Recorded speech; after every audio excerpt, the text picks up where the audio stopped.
Welcome students, welcome to YS के classes. मैं ये छोटी सी वीडियो आपके लिए बना रहा हूँ ताकि आपको पता चले कि रिक्रूटमेंट का मतलब क्या है और एवोल्यूशन ऑफ एचआरएम क्या चीज़ है। तो रिक्रूटमेंट को जानने से पहले हमें उसका ऑब्जेक्टिव जानना बहुत ज़रूरी है। इसका मतलब क्या है कि to attract the pool of the candidate toward the organisation. हर ऑर्गेनाइजेशन को ह्यूमन रिसोर्स की ज़रूरत पड़ती है, हमने पिछली वीडियो में पढ़ा था। तो उसको अट्रैक्ट करने के लिए हम रिक्रूटमेंट करते हैं। तो हम ये रिक्रूटमेंट कर कैसे सकते हैं?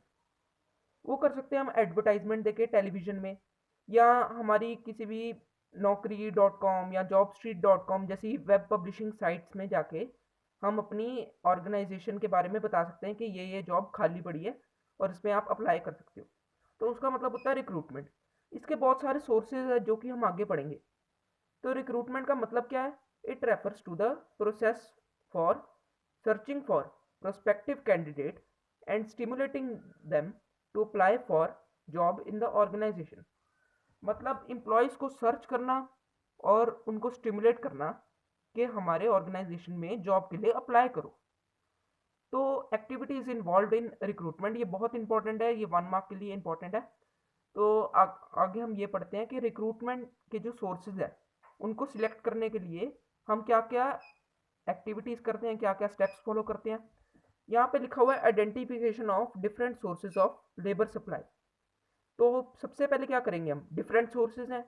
दो तरह के सोर्सेज होते हैं रिक्रूटमेंट को करने के लिए, एक होता है इंटरनल सोर्सेज और एक होता है एक्सटर्नल सोर्सेज, जो कि हम आगे की वीडियोस में पढ़ेंगे। तो सबसे पहले हमें ये देखना है किस सोर्स से सबसे ज़्यादा रिक्रूटमेंट हो सकती है, किस सोर्स से सबसे ज़्यादा पीपल को अट्रैक्ट किया जा सकता है। उसके बाद करेंगे असेसमेंट ऑफ देयर वैलिडिटी। जैसे मान लो कि मैंने एडवर्टाइजमेंट किया है टेलीविजन में और उसका कॉन्ट्रैक्ट किया है हमने 3 ईयर्स के लिए। आपने +1 में पढ़ा होगा डेफर्ड रेवेन्यू एक्सपेंडिचर, जिसमें एडवर्टाइजमेंट का एग्जांपल बहुत फेमस है। तो उसमें क्या किया हमने, 3 ईयर्स के लिए कर लिया कि टेलीविजन में हम 3 ईयर्स के लिए अपनी कंपनी की जितनी भी जॉब्स की डिस्क्रिप्शंस है, जितनी भी एडवर्टाइजमेंट है, वो सब देंगे। Choosing the most suitable source. अब हमें जहाँ पे बेस्ट डील मिलती है वहीं पे हम चूज करेंगे ना।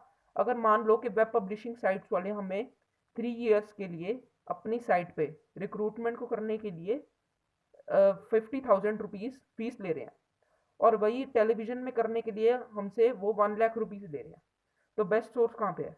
वेब पब्लिशिंग साइट पे। तुम वहीं पे अप्लाई करेंगे। पर हमें उसी के साथ साथ देखना पड़ता है कि सबसे ज़्यादा रिस्पॉन्स कहाँ से आ सकता है। उसके बाद है inviting application from the prospective job candidate. तो हमें उसके बाद क्या करना है कि जब हमने रिक्रूटमेंट का थोड़ा सा प्रोसेस कर लिया, उसके बाद क्या होगा कि लोग हमारी साइट पे देखेंगे या लोग टीवी पे देखेंगे हमारी जॉब के बारे में, उसके बाद हमारी ऑर्गेनाइजेशन में अप्लाई करेंगे। तो ये छोटा सा प्रोसेस है। अगर इसके बारे में आपको कुछ भी पूछना हो तो कमेंट बॉक्स पे प्लीज़ लिखिएगा। उसके बाद है एवोल्यूशन ऑफ एचआरएम। ये बीच में मेरा एक टॉपिक रह गया था, उसके लिए मैं सॉरी कहता हूँ आपसे।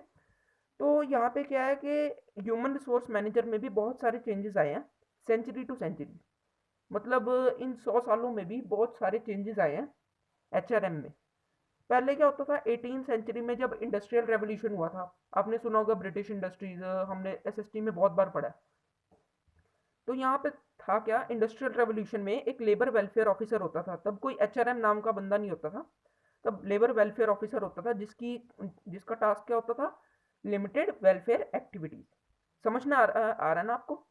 बहुत इजी टॉपिक है ये। लेबर वेलफेयर ऑफिसर होता था जिसका काम क्या होता था, लिमिटेड वेलफेयर एक्टिविटीज। मतलब थोड़ी सी सैलरी इंक्रीज कर देना किसी की, या किसी को थोड़ी ज़्यादा वेजेस दे देना, वो सब काम करता था ये labour welfare officer industrial revolution के टाइम पे।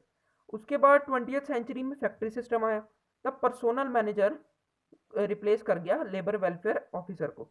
उसका काम क्या था, रिक्रूटमेंट, जो हमने ऊपर पढ़ा, सिलेक्शन, प्लेसमेंट। अब ये सिलेक्शन और प्लेसमेंट के आगे हम पढ़ेंगे स्टाफिंग प्रोसेस में। उसके बाद है ग्लोबलाइजेशन फेस आया।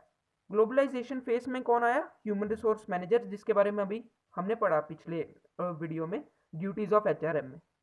और इसके क्या थे, all the functions of staffing process. अभी हम स्टाफिंग प्रोसेस पढ़ेंगे, उसके बारे में आपको और जानना हो तो अगली वीडियो देखिएगा। Please like share and subscribe our channel. Thank you.